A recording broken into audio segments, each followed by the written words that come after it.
Hi folks, and welcome to Aches and Games, a relaxed monthly check-in between two slightly older British friends talking life, gaming, and basically whatever other nonsense comes to mind.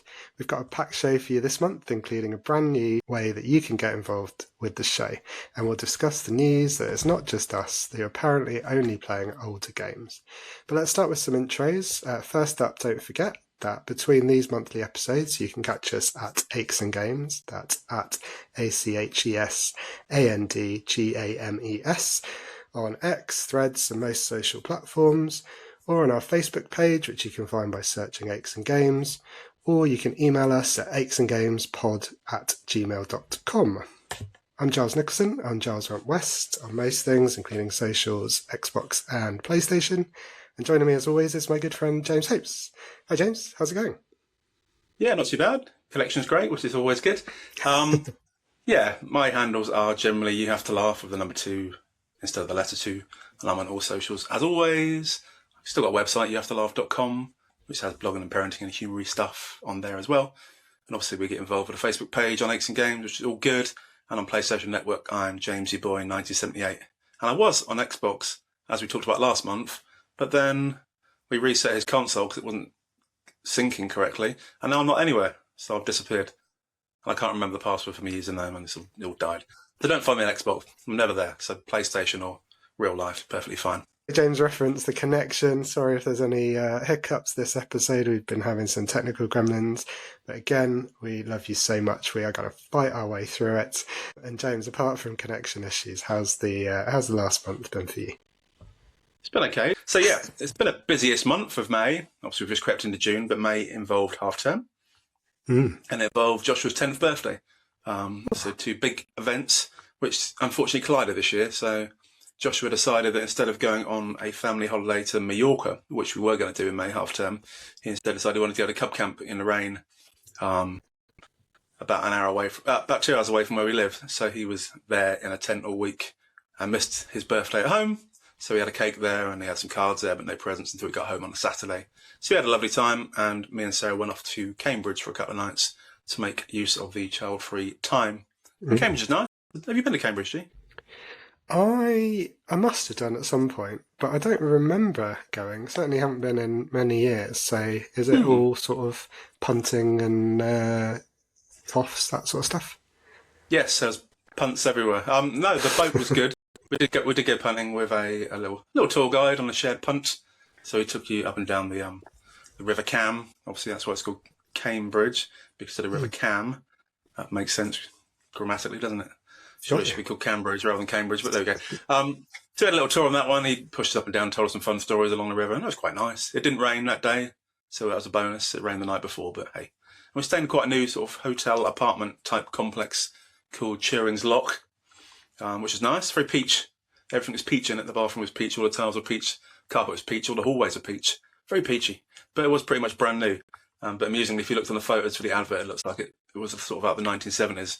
It's only when you get there in real life you realise it's all brand new. It's just really peach. So that was good. Nice hotel, nice break. Had some nice food and obviously good company between me and Sarah.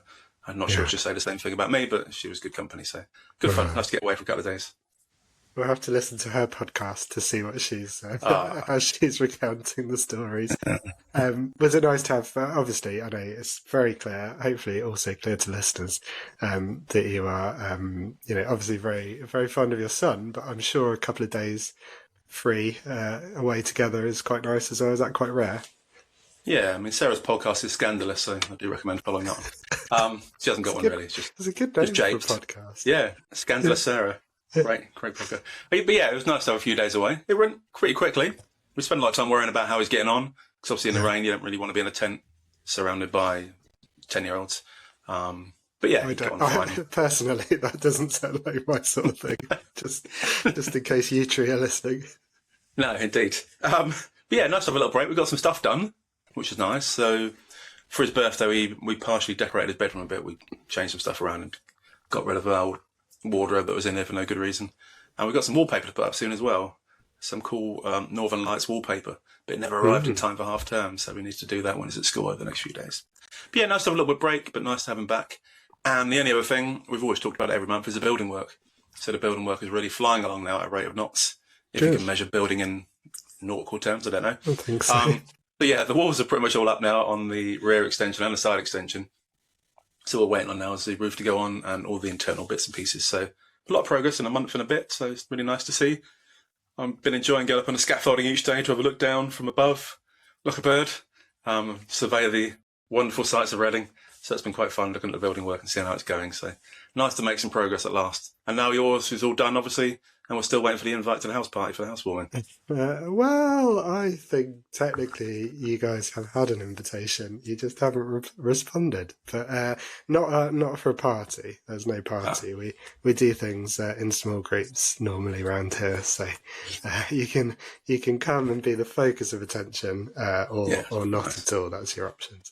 You mentioned Northern Lights. Did you see them? They were visible over the UK, and I kicked myself. I missed them by about 10 minutes, I think. I just about got the end of them. No, we were beyond disappointed because we were watching programmes, so didn't have the curtains open, so didn't know they were coming. And the only reason we knew they were coming is when my friends started posting photos on Facebook of the Northern Lights looking resplendent in their glory. And then by the time I actually saw those messages, it was 40 minutes down the line, it all gone again. Yeah. So Madeline had a nice photo of the Northern Lights in Caversham, and her picture even got featured in the local newspaper website as being the top photo of the Northern Lights in the world ever. So she's on to make fortune now. Even had to spell her name wrong in the article, which she was a bit disappointed about. And then another one of my friend Kelly, who lived down the road, she has some lovely photos, and that made me even more disappointed because she was literally just down the road, and I would have had the same images if I'd have actually had the curtains open and hadn't been watching whatever it was on TV. Hey ho, life goes on. Indeed. Well, hopefully. Yeah. that's the plus, isn't it? That's the positive. The other thing, we probably missed the Northern Lights because we were watching the end of The Bear. We talked about The Bear before a few times, haven't we? So we watched the end of season 2. It got a bit chaotic, didn't it, season 2? It was like that Christmas episode where it was just sort of madness of noises and chaos and fights and shouting and screaming. Yeah, it was stressful to watch it, so it must be quite stressful to act it. Obviously, it's not real life, but the whole thing seemed quite stressful. So it was really good and took a bit of getting your head round. But yeah, it's a nice series. I enjoyed it. So thanks for the recommendation on our B week, our B month. B month, yeah. Oh, you're welcome. And I think I shared that season 3 is coming up pretty soon. Yeah. So you won't have to hang on that cliff for too long. No, I'm buzzing for The Bear to come back on. Very good. Nipping back to the plosive alliteration, just for listeners who like grammatical terms. Plosive, P&B, alliteration, boom. What did we have before? Fricative. Fricative, yeah. Okay, I just need to tick them off on the list here. So sibilance next month. That's literally the only one I know. Right, excellent. So sounds like a busy month. We've been quite busy as well. We went to we had our holiday. We went to the Peak District around Bakewell, which was absolutely brilliant. Really good. Have you been? Yeah, tarts everywhere. But yeah, no, a long time ago. So yeah, good for food and nice views and nice scenery and stuff. So yeah, hope you enjoyed it. Yeah, we got very lucky. The weather was not looking good when we headed up there, or when the week lead up and the week leading up to it. That's what I'm trying to say. And then we got there and it was spot on. So sunny for a couple of days, dry for the others. I think we had just like one tiny bit of rain, but not much, and it had been predicted to pour down. So the only problem was we'd sort of packed for a kind of rainy week in a cottage and ended up then going out and being active, which was the original plan, but we weren't quite dressed for it. So that was really nice. Went to Pub in the Park as well, which is Tom Kerridge's little event in Marlow with my sister and family. Nice. That was really good. Headlined by Paloma Faith, who was amazing. I don't know everyone will be a fan of the music, but her voice is incredible, and it was particularly the sort of second half of her sets quite a upbeat and quite a party, so it was fun. Lots of good food as well. I don't think I'll ever make it to the Hand and Flowers, but I've managed to eat some of their food thanks to the festival, and you get they price, they're very little, but they're these little tasters from all the different restaurants and food producers that are around. They're £7 each, so you can kind of go and pick a couple or more than a couple if you're nephew in particular, who I think he got through about 8 or something. But easy when you're not paying. But also when you're a like hungry teenager, I think these tiny little packets of delicious food are just not quite enough. But yeah, so tasted some lovely food, and that was really good fun. And then otherwise, like you said, just finishing off with the building, really painting, lots of flat back, boring stuff. But we watched a fair bit as well. Taskmaster and Race Across the World are 2 of our sort of regulars, so they both had their series and they both just finished. Do you watch either of those? Always watch Taskmaster. Not the other one, but Taskmaster we've watched many series of from years gone by. So always very entertaining. Always lots of repeats on, so always quite fun to catch up on. And obviously I've always liked Greg Davis, so it's a great laugh. Yeah, he would have been a great teacher, wouldn't he? I feel like we sort of had teachers a bit like him at school. But yeah, we have even bigger characters than that one. They were fascinating people. Yeah. It must take... got 2... Go for it. No, sorry. No. You go for well, one of us has got to, otherwise we'll just be sat here for the rest of the hour. You go for it, I'll take a drink. No, I was going to say I had 2 interesting segues from your stories about what you're doing in the month. One of which is, did you know, on the subject of baked goods, what Cambridge is most famous for? No, punting and cams, I would have thought. In terms of baked goods, though, they are most famous for the Chelsea bun. What? Crazy. I know, my mind was blown. It's still not recovered itself. Yeah. So yeah, Cambridge is famous for the creation of the Chelsea bun. I went to one of the most world-famous Chelsea bun vendors, which is called Fitzbilly on the high street. We had some nice Chelsea buns in there. I had a Chelsea bun covered in some kind of creamy substance. I can't remember what it was. Cheesecake stuff. It was nice. Okay. I was going to say, you've got to watch these plush boys, James. Yeah, I never saw them make it, weirdly, but very expensive. Anyway, no, it's very nice. Good. And the other segue was, on your musical one, we're going to see Girls Aloud in June. Amazing. I know. We've been to see them like 3 or 4 times before, obviously when they were more of them, since Sarah's passing. Obviously, it's the first tour since. So we're going to see them for the reunion tour, see how it goes. So we've always loved Girls Aloud, so should be a good crack. And can't remember we're going to see it. Might be Birmingham, could be Bournemouth, could be Brighton. Could be Belgium, can't remember. But we're going to somewhere beginning with a B to see Girls Aloud, so it should be good fun. Yeah, as long as you got the first letter, I think, you can work it up from there. I'm sure that's how directions work. So in terms of podcast news, I think it's, is it fair to say it's been a quieter month, James? It's been a quieter month, certainly on my channels that I look after. Having promised that I'd post more stuff, I've completely failed to post very much at all. You kind of did at the start. Then it's yeah, wheeled away. I got no stamina. I love social media, but it's really hard to get it going when it's something new. It's really fun when you've got it going and everyone just is there and everything happens really easily. But when you're trying to get it going, it's really tricky. So yeah, we're still getting there. We have that separate little group chat, don't we, with Scotty about different bits and pieces. So we had lots of chats with Scotty about the games he's been playing during the month, which I always take credit for the podcast for encouraging him to go in the direction of certain games. So he got his PlayStation 5, which still was because of the podcast in the first place. Yep. And then he's played a lot of The Last of Us over the last month. I think Maddie went away on holiday without him, and nothing sinister. They just go on holiday in different places sometimes. And Scotty stayed behind and took the week off work so he could finish The Last of Us and other bits and pieces. So he loved it, and that was one of our favourite games that we've discussed in the past. So I'm glad that Scotty got to feel the excitement and vigour of The Last of Us. Yeah, well, and that's whether deliberate or not, that is a perfect segue, James, because with that in mind... Always deliberate. And with another listener, who does happen to be my girlfriend, Hannah, so he came up with the idea of, she was talking about the fact that we'd played Ratchet and Clank, and we were talking about our different views on it. I don't know, we've both been playing a same game this month, so we're going to talk about that in a moment. And she was like, why don't you, every month, why don't you sort of pick a game and play the same thing and a bit of it anyway and sort of see what you think? And I thought that's a really good idea, so thanks, Hannah. But also, like you said with Scotty, it's really nice to kind of make suggestions that people are playing, hear what they think about it, whether good or bad. And so we're going to adopt that as part of the show going forward. So, the plan is to pick a game each month. We'll be playing a good chunk of it. I think we've sort of said 4-ish hours, something like that, but see how we go. But a decent chunk so you can kind of get a sense of it.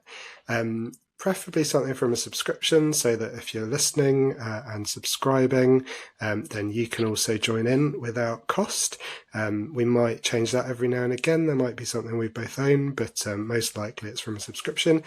And we're going to take turns. So James and I can make those picks, but you listeners, if you've got any suggestions, anything on one of the subscriptions that you think we should have a go at, especially if it's something we haven't talked about and wouldn't easily play, we're both really keen to give it a go. So I won't commit to finishing a 100-hour RPG for you if you suggest it, but I'll certainly give it a good go, give it a fair crack, and give you my thoughts. So that's the plan going forward. And James, I think you've got first pick this month.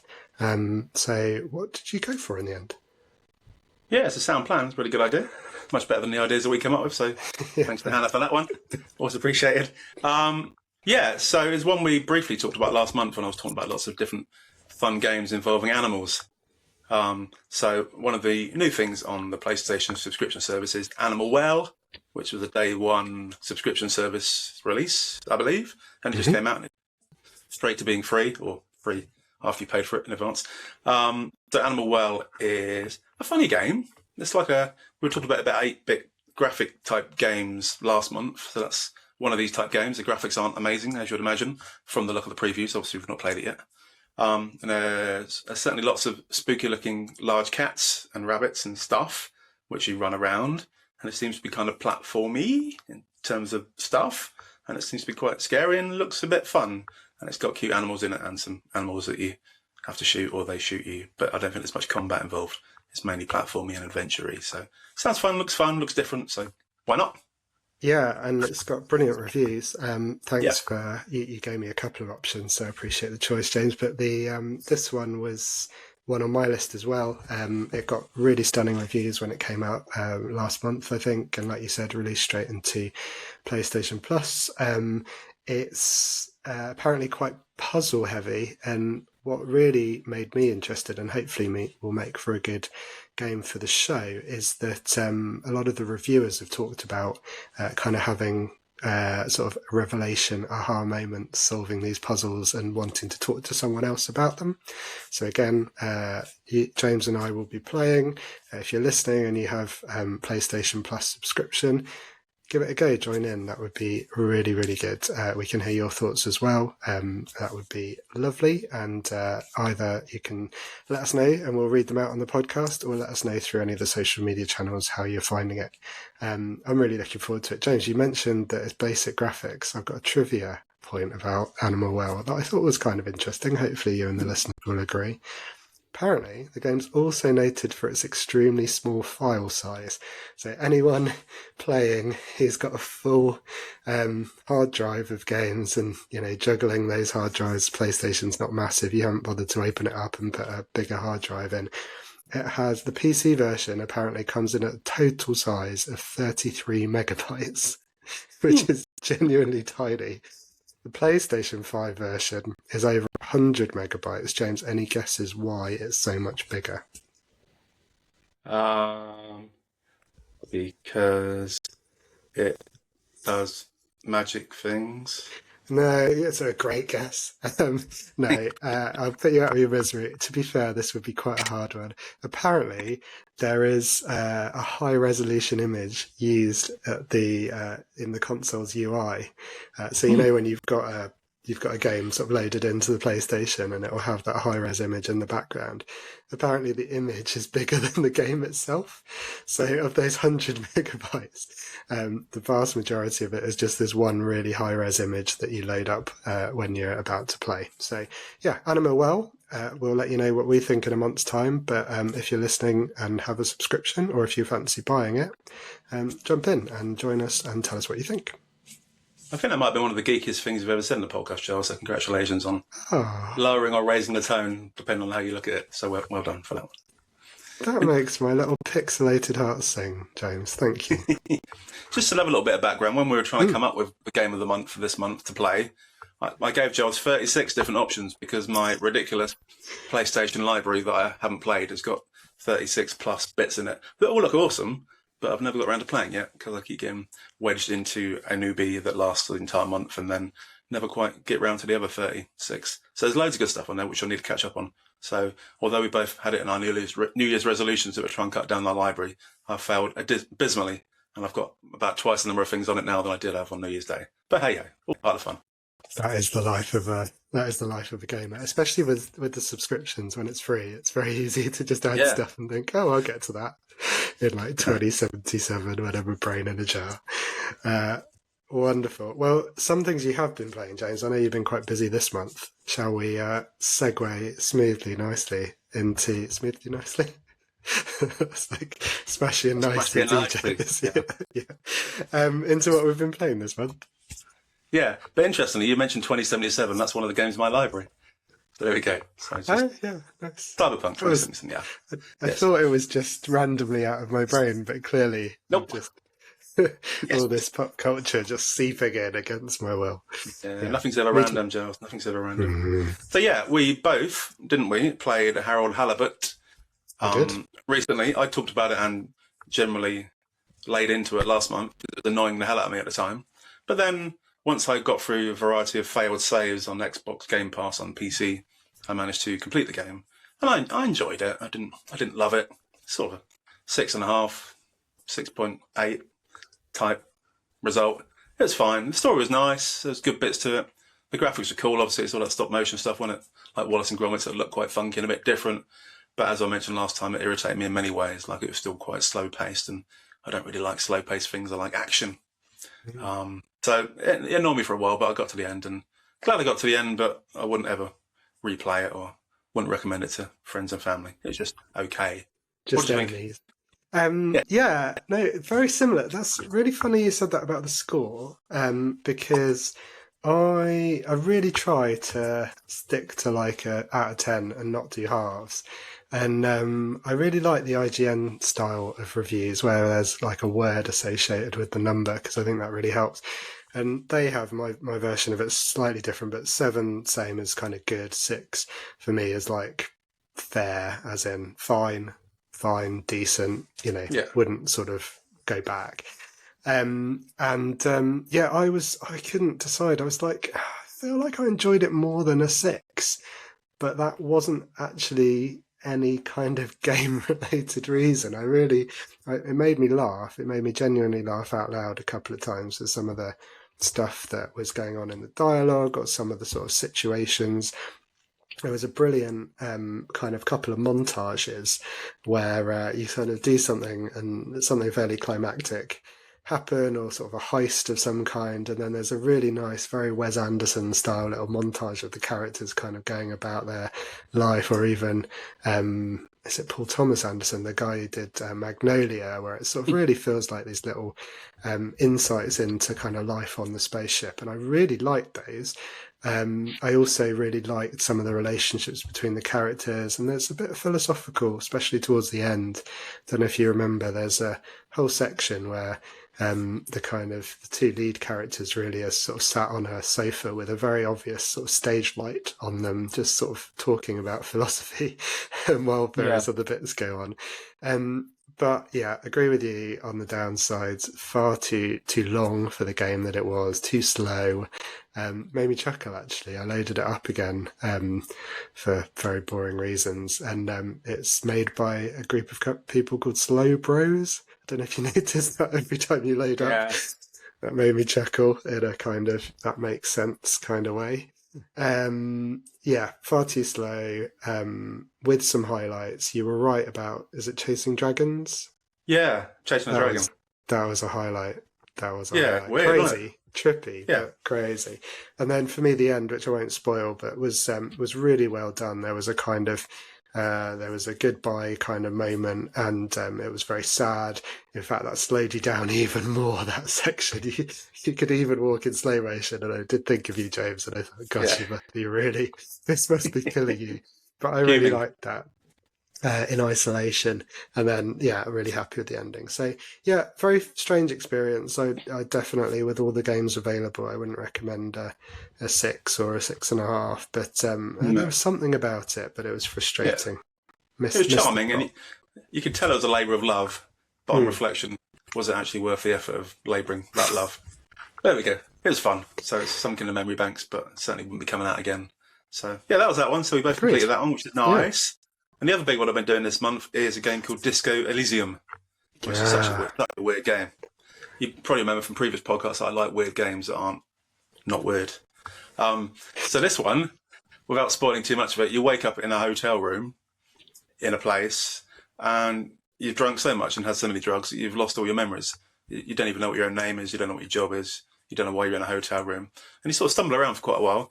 And weirdly, it starts with your sort of basic limbic system talking to you in your own head, talking you through where you are and what you're doing and why you're such the way you are.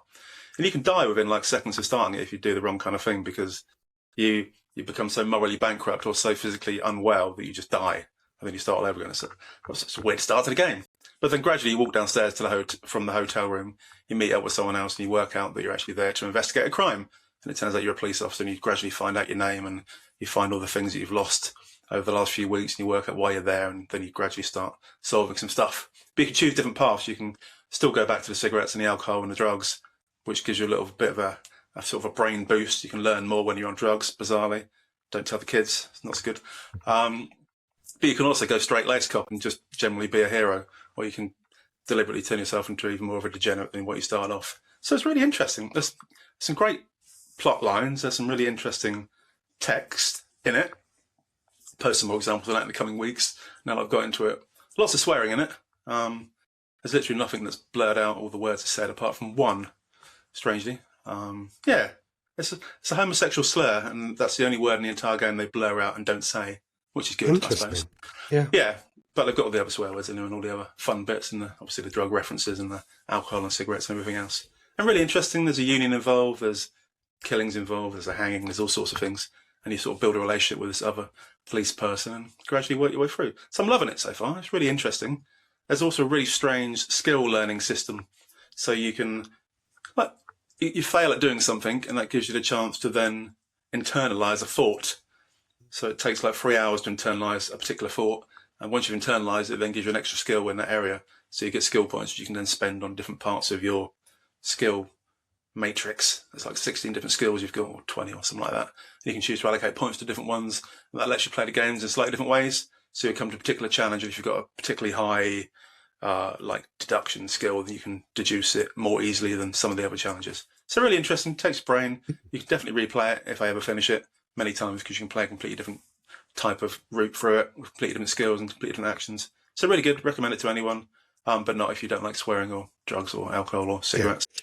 Maybe not fun for all the family, but for when the kids are asleep. Depends on your family, really. That's true. That's true. Yeah. I'm picturing some weddings and thinking, yeah, they'll enjoy it. What's the gameplay like? Because it's been on my list for a while, and it's an RPG, isn't it? But is it turn based? Is it is there combat? It's all dialogue, is it? Yeah, and wandering quicker than Harold Halibut. So you talk to a lot of people. You then go off and do some tasks, and then come back to the person and talk to other people. But they say it's open world because there's no set order of doing things. You get given lots of tasks by different people, and you can achieve different things, and then go back to the previous one and do things in different orders. And then whatever you do to one person or one thing relates back to another place. And there's lots of side tasks you don't need to do to complete the game, but they're quite fun. So yeah, it's very much almost real time. So like a gameplay day lasts like 2 or 3 hours. So I've been playing it for 15 hours so far, and I've only got through 4 days, for example. So each night you go back to your hotel room, you have a sleep, and then it repairs your morale and repairs your health for the next day. And then you start again the next day, and you lose different health points for doing different funny things. So yeah, they're really good. It's very different. It's like nothing I've played before, so I definitely recommend it for interest value, if nothing else. But the game itself is good fun as well. Yeah, and that's on PlayStation Plus, I think, isn't it? I think. Yeah. Yes. One of the so I'm playing tiers. PlayStation. I originally downloaded it on Steam, but then it came on free on PlayStation, so I thought I'd go for it on PlayStation. So I've not done PlayStation things for a while, so all good. Yeah, no, I've been watching it for a while, and I bought it on Switch when it was on sale because I thought it's a long game. I'm going to want to sort of play it on the, in different places, pick out sort of bits of time to play it. And then, yeah, it came on PlayStation, so I need to decide where to start it so that I can finish it off. But that could have well been another one that we could have played together, but I'm just a bit behind you. I'm well into it. But also, I think this version on the PlayStation 5 put in full speech for all the 100 plus characters, which previous version on the PC didn't have. I think it was text-based before, but now it's speech, which obviously adds something to the game. And obviously most of the characters are British in it, bizarrely. And I think, interestingly, it was made by an Estonian producer. So it's the first game I've played made by an Estonian, possibly. But then they moved to the UK, so now they call themselves a UK production company. And that's, I guess, why the characters are in English. It sounds like Idris Elba doing the commentary, but I'm not sure it actually is. I should have Googled it before the podcast, but look it up afterwards. Maybe it's not Idris Elba. Who knows? Yeah. Well, I mean, and you mocked me for my size of Animal Well file size there. And you're talking about the Estonian developer of this fancy game. No, very, very impressive and really interesting, and a good choice. Glad you're enjoying it. Do you have any sense of how big it is? Are you going to be sticking with it for months, do you think, or is it something that you're going to drift off? But no, lots of reviews said it's a really long game, but then other people said they completed it in 10 hours. So I'm 15 hours in, and I've generally no idea how far I've got on it. Yeah. Oh, that's kind of good, doesn't it? It feels like you've solved it, and then you find another area which unlocks itself, and then you take on lots of different challenges, which will sort of give you extra information about the original case you're exploring. So yes, I think it's sort of a journey of self-discovery. You're trying to find out who you are and what you are and where you fit in the world, but you're also trying to solve these cases as well. So good fun. Let us know what you think when you get into it. I'd definitely recommend it. Yeah, no, I will. I'm looking forward to that one. And I've had a bit of a journey of self-discovery as well, in terms of gaming anyway. I've sort of cheated because I've played 2 games really mainly this month in the same series. So as regular listeners will know, I was very excited about Hellblade 2 coming to Game Pass, coming to Xbox last month. Loved the first game, really excited about the second, and rather belatedly, because it was only about a week before the second one was due to come out, I decided I'd go back and replay the first one. It's not a long game. People say sort of 6-ish hours for the first game. Same again for the second. I always seem to take longer than people say on average. So for me, I think it was about 8. But that meant that I was finished on the first one, I think a couple of days after the second released. And so I played them pretty much back to back. Have you played either, James? Hellblade? No, never, ever. Well, there you go. You're the perfect conduit to me to explaining the game for our listeners. Wonderful. So both are third-person kind of sort of action adventures, although we'll come back to the action part of it because they're fairly limited in terms of what you do. But again, a bit like you with just relishing walking a bit quicker in Disco Elysium, having played Harold Halibut, I think I was ready for however much interaction there is in Hellblade, and it felt like quite a lot in comparison to the game we'd been playing. Draws inspiration from Norse mythology, and you follow Senua, who's a Celt. I think she's from Orkneys anyway, so I hope I've got her heritage right, but she's a warrior. But in the first game in particular, she's very much coming to terms with herself. She suffers from psychosis, so when you start the game, you're very strongly encouraged to put headphones on and play it with headphones. And the sound is binaural audio, so they record the sound ready for you to wear headphones with voices coming into your head from different directions. It's very, very freaky. You'll get a sense in the first game within, during the sort of introduction credits, whether it's going to be interesting or too much for you. But yeah, she has voices in her head and you get to experience that. They've done a lot of consulting with medical professionals to try and do it justice. And it is really, really interesting. And it's the first game is her story of kind of battling these voices and trying to come to terms with who she is. So first game playthrough, just as powerful as before. There's a really cool mechanic in the game, which again I won't spoil, but for anyone who's played it, they'll know what I'm talking about. And that makes it quite a sort of urgent, quite an adrenaline-fueled game. Playing that again a second time, there's a little bit softened because you kind of know what to expect. But the story was just as good. The world worked really well. It's a very lonely world. It's quite empty, with the occasional burst of action. So the first game was how I remembered it, more or less.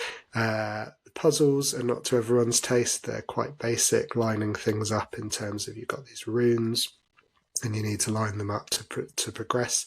And combat is infrequent. It's a little bit clunky. It was a really small team that made it. It looks fantastic, especially it's had an upgrade on the current generation consoles and PC. But it was a small team who made it. The combat in the first game anyway, you've got multiple enemies kind of attacking you at once, and that actually annoyed me quite a lot. It was quite unfair. You get attacked from behind without much warning. So I felt like with the second game they were going to be able to build on that. Very excited when it was announced. The subtitle was Senua's Saga rather than Senua's Sacrifice. And with the Microsoft money and with the sort of profile that it had, it was the first game announced for the Series X. I think me and other people expected it to expand on the first one, be bigger, and sort of go and evolve into maybe a slicker game, which I think is why the reviews for the second one were quite mixed. Now, I really enjoyed the second game, I've got to say, but it didn't quite go in the directions I thought it would. The first thing to say about it is that it is absolutely stunning. It is genuinely the best looking game I think I've ever played. And sometimes you could not actually distinguish it from real life. Particularly, it's sort of based or modelled on Iceland, the second game. And having been to Iceland last summer, I was sort of seeing places that I'd seen in real life, and genuinely they look kind of one for one, which is a bit freaky. Apparently, it also, again, part of the expectations, it was announced in 2019, December 2019, so people thought, oh, it's had a lot of work on it. When they announced that it would also be a shorter game, I think there was some disappointment when they also confirmed it was still a small team, and then that they hadn't actually started work when they announced it. It was just a launch trailer. So all those things, I think, explain why it's still a smaller game, but they've really ramped up the visual fidelity and the sort of intensity of the story. They've changed combat, so it's always only one-on-one now, but it's really cleverly done, I think, in terms of transitioning from fighting one person to the next.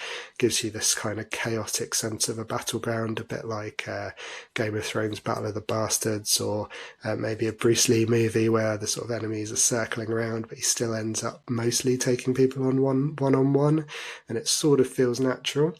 So that was good. It's still got the intensity of the first game, but it's a bit less personal a story.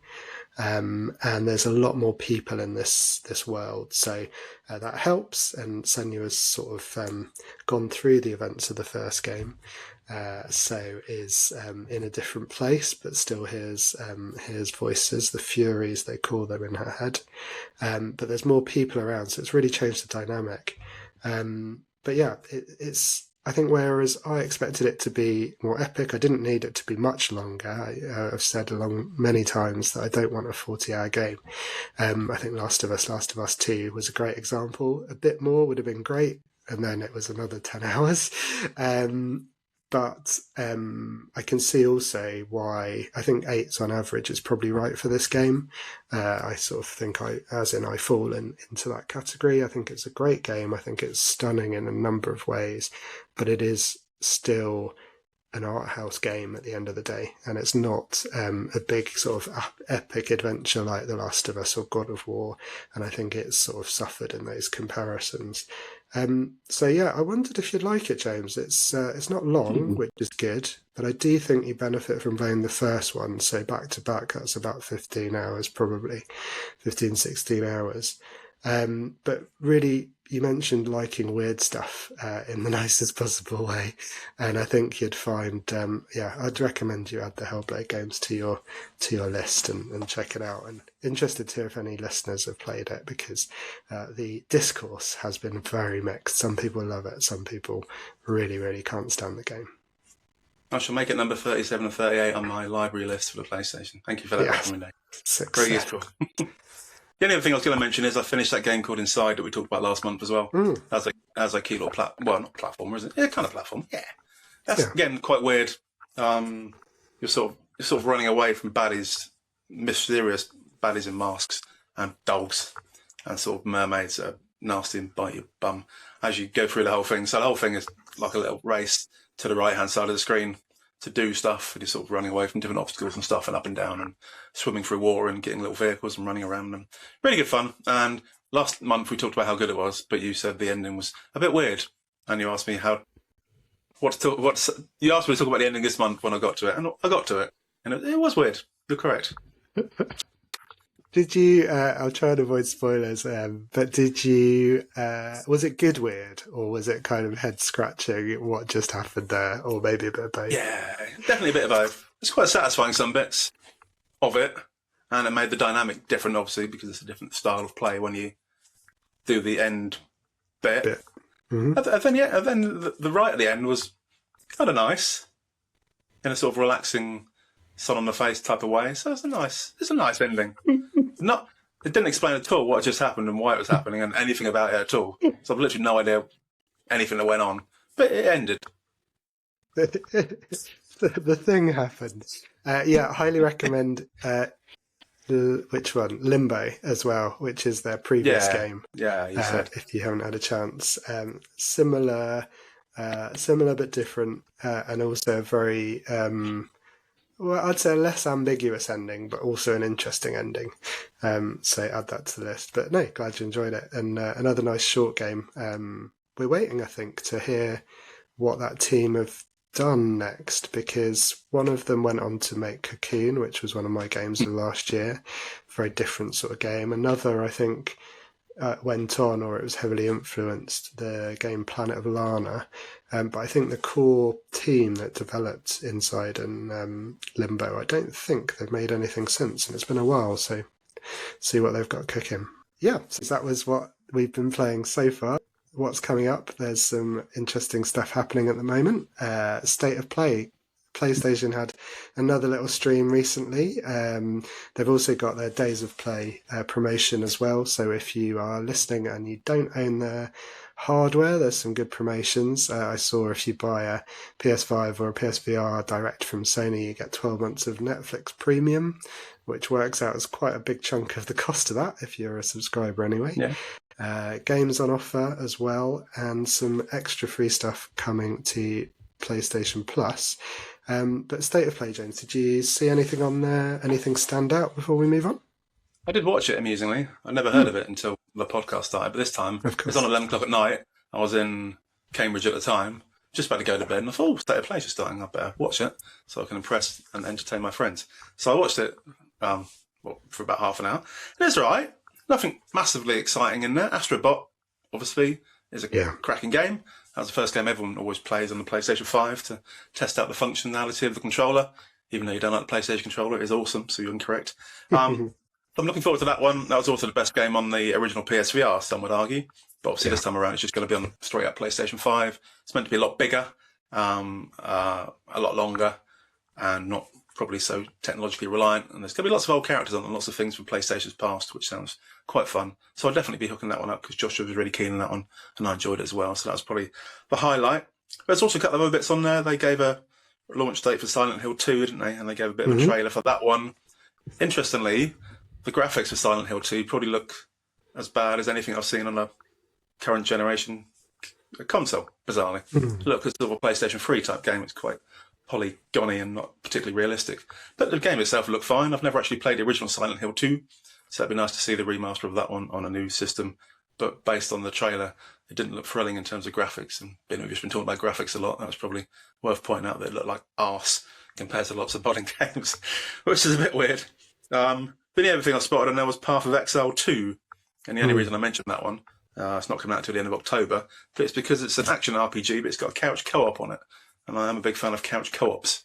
So I think the Steam version and the other versions were online co-ops, but this one on the PlayStation 5 is going to have couch co-ops. You can play two people at the same time on the same couch. So it looked quite hack and slashing, quite fun, sort of slightly akin to Minecraft Dungeons, but a bit more grown up. So I'm quite looking forward to that one. But apart from that, that was it from State of Play. What did you think? Yeah, no, good choices. I think the Path of Exile, I've got a funny feeling it's free to play as well. So we listeners will know we love a bargain, and so that would immediately rocket up the list. I thought the same. Astrobot was the standout for me. I know there's been a bit of sadness expressed that there isn't a PlayStation VR mode, at least, for it. And I was watching, as I think that commentator was, waiting for them to say at least also playable in VR, because it still feels very much set up for the VR. If you're watching the video, you could see how it would work. But maybe they will announce that at some point. But it does feel like Sony are not massively supporting PSVR, unfortunately, because it's a great bit of software. Except, Yeah, interestingly, I was going to point out the fact that from August the 7th, you can then play all the PC virtual reality games on your PSVR 2.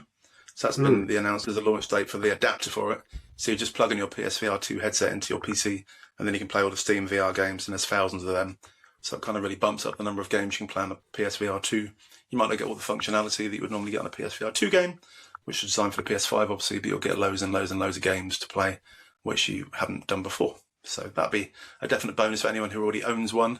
And also, they've got a few free games as part of the Days of Play for the PSVR 2. It's probably the first real dump of free games they've done since it came out to encourage people to buy it. So just going to mention a few of those. You've got Before Your Eyes, which I talked about 2 months ago. That was that weird one where you controlled the action by blinking, and it sort of took you through. You just died, and you had to recount the important parts of your life to see if you're worth getting into this lighthouse or whatever it was. Can't remember the concept. But that looked quite fun. That's going to be free on as part of Days of Play. Also, Saints and Sinners, the Walking Dead bit, Saints and Sinners, episode 1 and 2 is now going to be free for the PSVR 2 as part of that as well. So that was one of the best PSVR 2 games.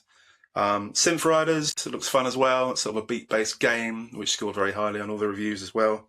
And Ghostbusters, Rise of the Ghost Lord, is also going to be free as part of Days of Play. So four cracking games for the PSVR 2. If you don't own them already, you can now own them for free. But obviously only if you've got a PSVR 2. Otherwise, they look a bit silly. yeah, fantastic. Yeah, and I know, I don't know if he's still listening, but one of our friends, Craig, I hope it is. It should be. I hope so. Craig, if you're listening, give us a wave to say you're still okay. But yeah, he's also got a PSVR 2, and I know him and his two boys really enjoy playing as well. So he's a big Astrobot fan, I remember, and also I'm sure he'll be pleased to hear that they're getting some freebies. Yeah, other freebies coming up this month. June's PlayStation Plus games were announced. Interestingly, it looks like quite a quiet month is the general consensus. Streets of Rage 4 and a SpongeBob game. But James, you will no doubt know that I'm excited that AEW Fight Forever is going to be one of the free games for this month as well. I dragged James and Scotty to Wembley last, and Hannah. Well, I was just, she wasn't dragged, she was basically the brains behind the whole idea. Hopefully she's asleep now, so she can't argue. But yes, she was very kindly accompanying us as well. And yeah, AEW Fight Forever, that could be quite fun. A wrestling game is always good, sort of simple, over the top nonsense, as is probably most of wrestling, now I think about it. Yeah, it looked fun. The reviews haven't been amazing. The career mode's meant to be okay. It's meant to be more sort of arcadey action rather than a genuine wrestling simulation of the obviously oh so accurate real life wrestling. Yeah. So I'll probably give it a go for the career mode. I like career modes in games like FIFA and stuff, so I might give it a go just for the hell of it because it's free. Why not? Yeah. And a couple of other freebies on different platforms just to cover off. On Game Pass, they haven't really announced the June games, or not many of them. So at the time of recording, they probably will do annoyingly just before this goes live, thinking about it. It's usually the first Wednesday or next Wednesday. But Still Wakes the Deep is a game that is coming out in a couple of weeks. It's from the developers of Dear Esther and Everyone's Gone to Rapture. So two very well-regarded walking sims that I enjoyed, or I've enjoyed Dear Esther. I haven't got to Rapture yet. But the previews of it looked really, really good. It's set on a oil rig, and it's kind of spooky. And I was reading a preview on Eurogamer today, and it sounds really exactly my sort of thing. So I think it's a bit more actiony than maybe their previous stuff, but also a bit of a ghost story by the sounds of it, or the version of that. So looking forward to that. And the big news, obviously, for Game Pass isn't for this month, but Microsoft have confirmed that this year's Call of Duty will be day one on Game Pass in the autumn or the fall. So that's big news. I think it was more or less assumed that it would be like that, but there were lots of people saying they'll never do it. It's wasting or just throwing away a lot of potential revenue. But I think this shows that Xbox, at least for now, is kind of all in on trying to build those Game Pass subscribers. And we'll see what the new Call of Duty is at the Xbox Showcase this coming Sunday. Yeah. Oh, I always like Call of Duty games. I really enjoyed Call of Duty World War II. It was the first one I played. That was really good. I like war-based stuff for some reason. Probably because of primary school. Yeah. How we used to live and all the other war programs we used to make us watch, which was just entertaining. So yeah, that's the main one I've liked so far. I bought Call of Duty Vanguard recently on the PS5, but I've not got around to playing it yet. That's not even in my library yet. It's sitting in a physical copy on the desk, library adjacent. So that's actually 40 games in my library, including the ones that I've not loaded up yet. So yeah, looking forward to that one. There's also a few games on the PlayStation that I never noticed were there, bizarrely. Oh, so okay. Dredge came out as a new freebie as part of Days of Play, I think. And Dredge is like a horror fishing game. And I've always wanted to play it. I saw it on the PC and was going to play it on there, but now it's free on the PlayStation 5. Might as well give it a go on there. That looks really entertaining. Sort of a good fishing game. You can upgrade your boat and do stuff. But when it goes dark, then monsters and stuff creep out. So that's a bit of a different dynamic there. So a bit like Dave the Diver in terms of the fishing side of things, but then no sushi restaurant, and instead you sell them to local communities, I think. So that looks quite fun in a horror, Lovecraftian, supposedly, type way. So we should see how that one goes. Also, Tunic came out in the last month's Game Pass, which I did notice. So that's also now in my library. That's a game where you're a anthropomorphic fox and you go around trying to find your soul somewhere. And that's quite cute and cuddly and fun in terms of an adventure game. And obviously Red Dead Redemption 2, which I've still never played, is now free on PlayStation as well. So that's also crept into my library, ready for a day when I've got 40 hours spare to ride around on a horse, as we talked about before. But yeah, lots and lots of games that have added to my annoying library this month from all the newbies that have come out from Days of Play.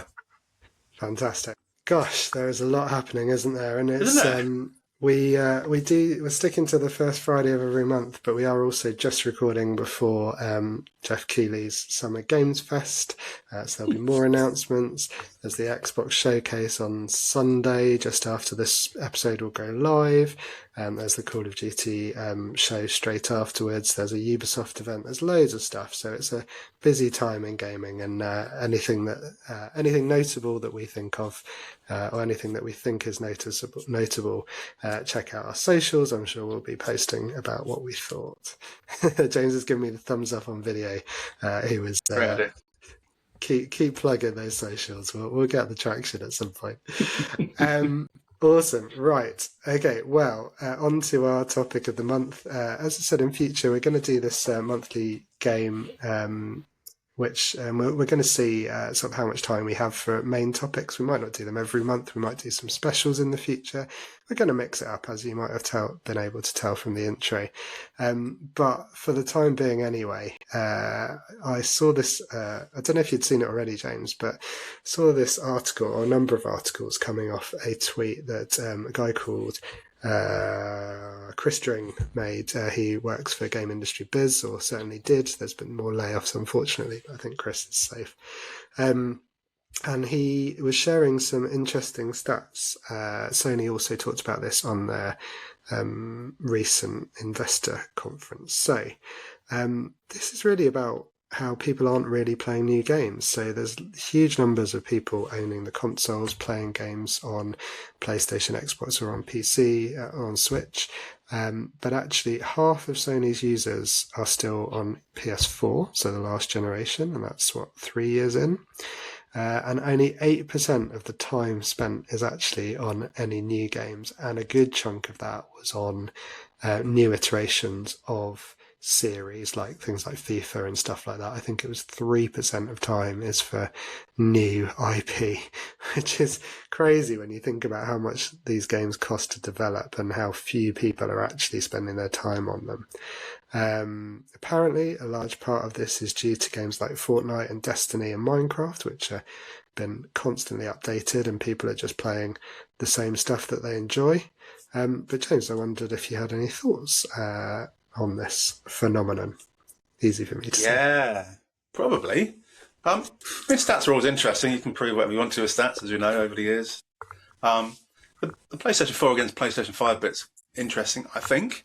It'll be interesting to see when PlayStation 6 come out, whether people then gradually buy more PlayStation 5s, because certainly a lot of people buy stuff secondhand these days. Yeah. I think it's more reliable buying things secondhand than it used to be in the olden days. And obviously all the PlayStation 5 backward compatibility stuff means you can play all the old games anyway. So there's always literally hundreds and thousands and millions of games already out there in the ether from the last 20 years that are still a really good standard. So I think a few iterations of consoles back, you could either play older games which are generally awful or wouldn't work on your current gen. But on the PlayStation 5, for example, you can play literally anything from the last 15 years, and lots of them, without being a modern version, are still great. So like I said, I've got 40 odd games in my library, none of which are brand new. So I'm going to be spending the next year playing all those old games. So yeah, partially my fault because there's so many things in my library, I just don't have time to play new things. And I think certainly when you get to our age, or most ages these days, if you've got a job and a family and a social life, then it's quite hard to find the time to play a brand new game as soon as it comes out, because there's so many old ones I'm still trying to work through. But also to put the investment in of 60, 70, 80 quid on a new game, I can never justify that one. So I'll more than happily play stuff when it comes on subscription services. So like you said, Call of Duty, the new one, when it comes on day one, then yeah, I'll play that one. It's a new game, but it doesn't cost me anything, so fine. But if I had to go out and pay 80 quid for it, not a chance in hell I'd buy that one, because it's a load of money and I've got better things to be spending my money on. So yeah, subscription stuff has kind of, I think, killed some of the new game vibe, because once you pay for the subscription service, which is quite expensive in the first place, you're kind of tied into playing whatever gets put on there. So I'm quite happily playing whatever old stuff is on the subscription service because I've already paid for it, and therefore I will never buy a new game unless it's on subscription, if that makes sense. Yeah, I think they haven't held themselves either, have they, in terms of the way that consoles are developed? Because, like you said, the fact that you can play old games sort of makes it possible.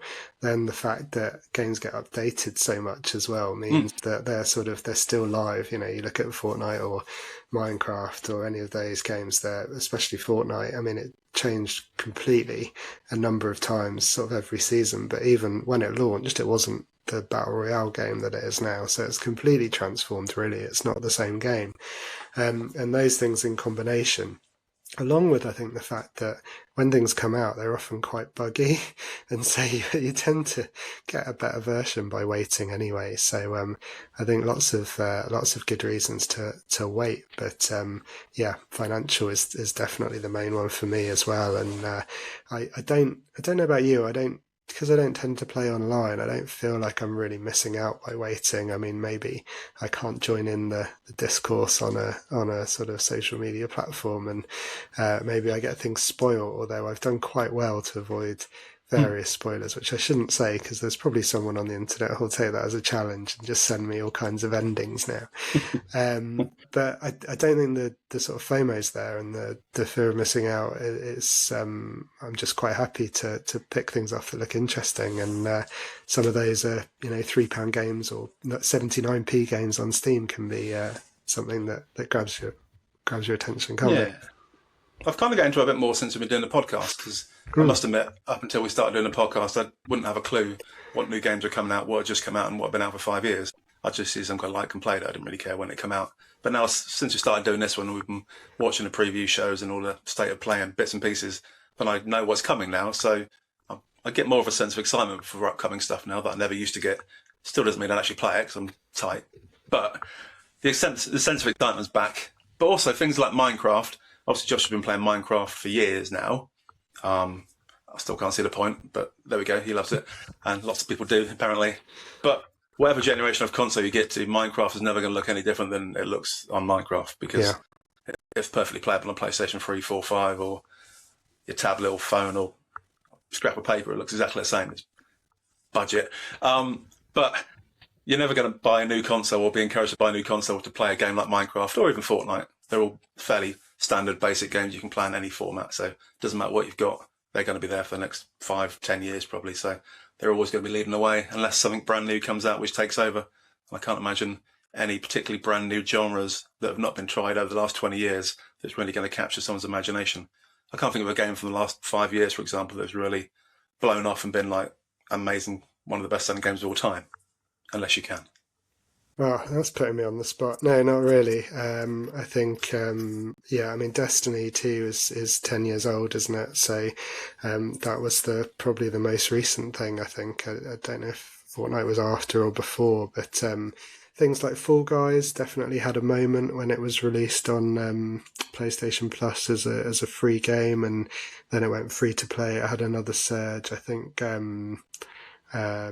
what's the Rocket League had a similar sort of journey at the start, but it hasn't blown up in those ways. And then you think about the series that are essentially the same game, FIFA or FC 24. It's not radically different, but they managed to get you to rebuy based on the new rosters. So that's kind of always got some reason to update. I think they quite often give you a fairly cheap upgrade route as well to go to the next one. So FIFA or something like that, NBA 2K, those sorts of games are probably the closest.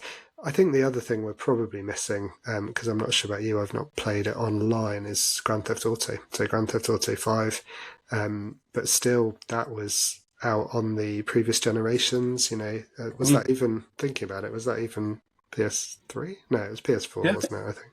It's been out for about 10 years, hasn't it? 7 years, 8 years? This is where I'm going to feel really old. But GTA Online, it gets continually updated, and people are spending crazy amounts of money overall and sometimes individually on points for that. And I really enjoyed the game, but I have never touched the online mode at all, and have no intention of doing so.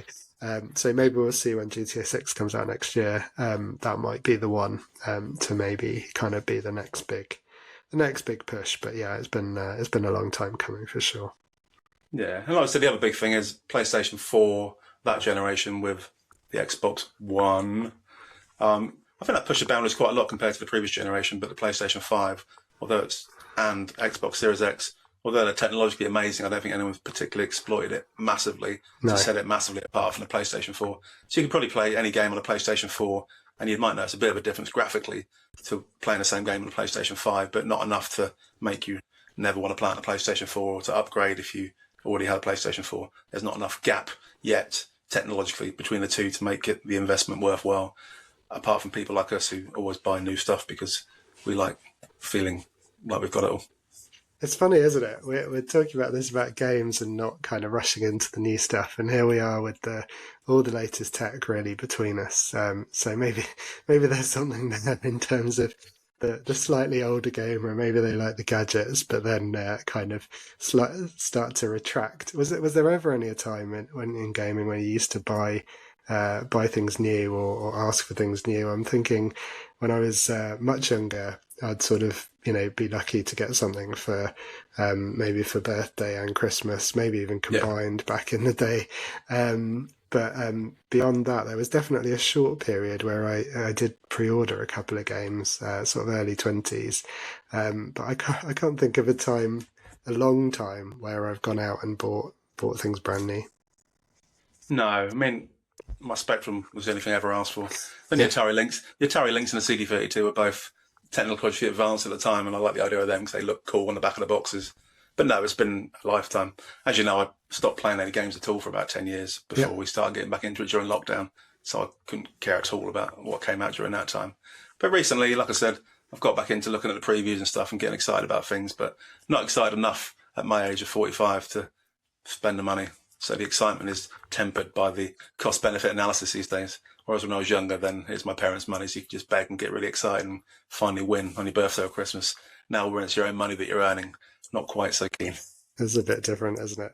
Well, it takes a lot to get a 45-year-old excited in my experience. But hopefully, listeners, if you've been listening to the last hour or so, maybe we've done a little bit to brighten your week. I don't know. James always mocks me for that sort of segue, but I thought that was not a bad one. Yeah, it's quite touching. My heart is swelling. Thank you. Okay, well, on that bombshell. Oh, heart, did you say? That's good. Yeah, heart. Okay. The camera shot is just of the neck upwards, so I didn't like to say.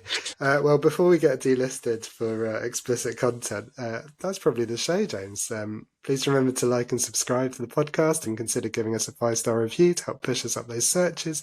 We'd really appreciate a follow as well. And if you fancy it, come and interact with us on X, Threads, most social platforms. We're at Aches and Games.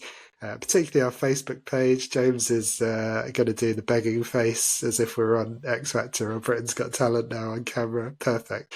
So yeah, please come and join our Facebook page. Let us know what you're playing. If you are playing Animal Well, our game of the month, let us know what you think.